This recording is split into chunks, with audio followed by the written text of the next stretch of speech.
बात आज की सबसे बड़ी खबर की। पश्चिम बंगाल में टीएमसी में हुए दो फाड़ को लेकर विवाद बढ़ता जा रहा है।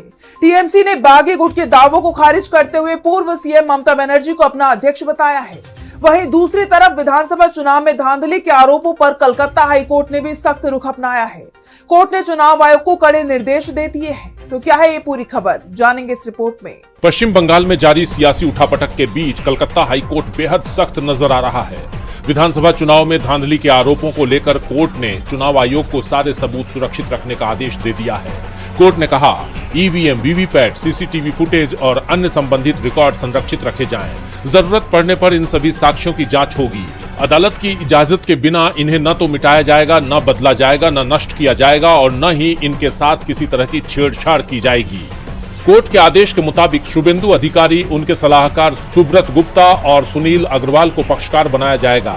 दरअसल पूर्व मुख्यमंत्री ममता बनर्जी ने भवानीपुर विधानसभा सीट के चुनाव नतीजे को कलकत्ता हाईकोर्ट में चुनौती दी है। ममता बनर्जी ने खुद याचिका दाखिल कर आरोप लगाया है कि चुनाव गलत तरीके से हुआ है। 12 राउंड की काउंटिंग के बाद इलेक्शन एजेंट और मुझे पीटा गया और बाहर कर दिया गया। गौरतलब है कि भवानीपुर सीट से ममता 3 बार विधायक रह चुकी हैं, लेकिन इस बार सीएम शुभेंदु अधिकारी ने उन्हें 15,105 वोटों से हरा दिया।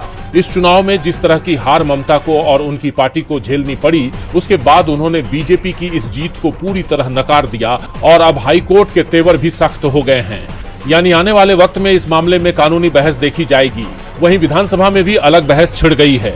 असली तृणमूल कांग्रेस यानी टीएमसी को लेकर ममता बनर्जी और बागी गुट में टकराव जारी है और अब टीएमसी ने चुनाव आयोग को पार्टी के अधिकारियों और नेशनल वर्किंग कमेटी की नई लिस्ट भेजी है, जिसमें ममता बनर्जी को पार्टी का अध्यक्ष बताया गया है, सुब्रत बख्शी को उपाध्यक्ष और अभिषेक बनर्जी को राष्ट्रीय महासचिव बताया गया है।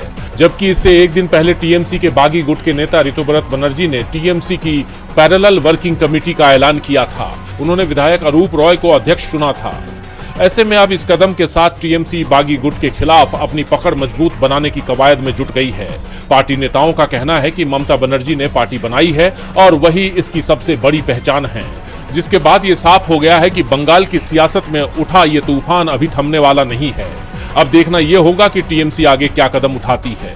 बंगाल में मचा बवाल थमने का नाम नहीं ले रहा तो मध्य प्रदेश में एक नया विवाद खड़ा हो गया है।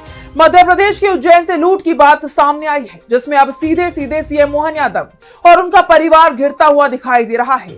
वहीं ये मामला सामने आते ही विपक्ष ने भी मोहन यादव समेत पूरी बीजेपी के खिलाफ मोर्चा खोल दिया है।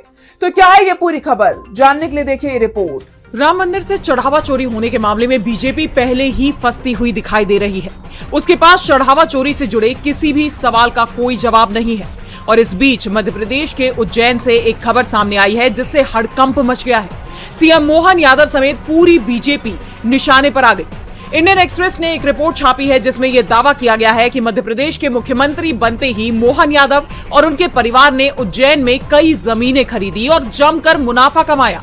इंडियन एक्सप्रेस ने आंकड़ों के साथ बताया है कि 13 दिसंबर 2023 को मोहन यादव के मुख्यमंत्री बनते ही उनके परिवार और उनकी रियल एस्टेट कंपनियों ने कम से कम 137 प्लॉट अपने नाम खरीदे। इनकी कुल जमीन करीब 168 एकड़ की है और इन पर लगभग 45 करोड़ रुपए खर्च किए गए। हालांकि कुछ प्लॉट बाद में बेच भी दिए गए। जमीन खरीद मुख्यमंत्री की पत्नी सीमा यादव, बेटे वैभव की पत्नी शालिनी यादव, भाइयों नंदलाल और नारायण यादव, नारायण की पत्नी रेखा यादव, उनके बेटे अभय यादव, चचेरे भाई गोविंद यादव और नीलेश यादव ने की है। खबर तो ये भी आ रही है कि इन्हीं जमीनों के आसपास सरकारी प्रोजेक्ट्स को बनाया जा रहा है। वहीं ये मामला सामने आते ही बवाल मच गया। विपक्ष ने मोहन यादव समेत पूरी बीजेपी को घेर लिया। एमपी में नेता प्रतिपक्ष और कांग्रेस प्रदेश अध्यक्ष जीतू पटवारी ने बाकायदा प्रेस कॉन्फ्रेंस करते हुए ये मुद्दा उठाया और बीजेपी पर कई सवाल दागे।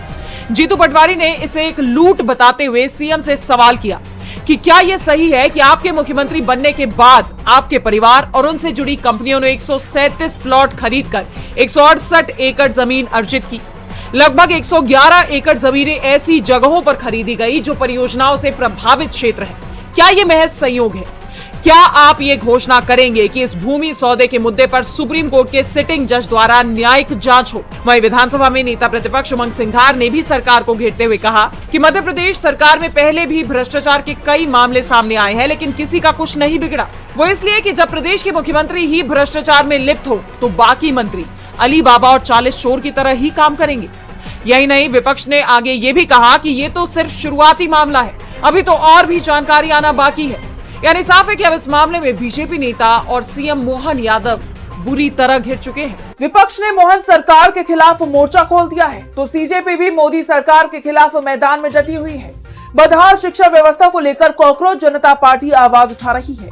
दिल्ली के जंतर मंतर पर सीजेपी का प्रदर्शन लगातार जारी है और अब इस प्रदर्शन के चौथे दिन सीजेपी को किसानों का भी समर्थन मिला है, जिसके बाद ये आंदोलन और ज्यादा तेज होता दिखाई दे रहा है।